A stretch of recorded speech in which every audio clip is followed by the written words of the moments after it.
علیه ترکیب قابل علیه اونی که بیار حق و باطل علیه یه فضیلت علی سوره زلزاله جمع اقباله یه فضیلت های چهارم سوره انفاله این روایت رسول الله که محبت امیر مومنین مقصد امان علی با حق و حق با علیه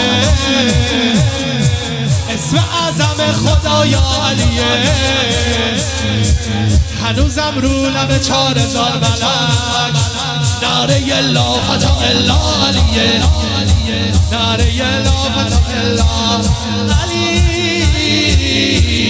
بزن بشکن علیه ترکیب قابل علیه اونی که بیار حق و باطل علیه خدا یک خواب قشنگی زده بود تو بهش پرسیدم چیه گفت شمایل علیه اشهد ان لا اله الا الله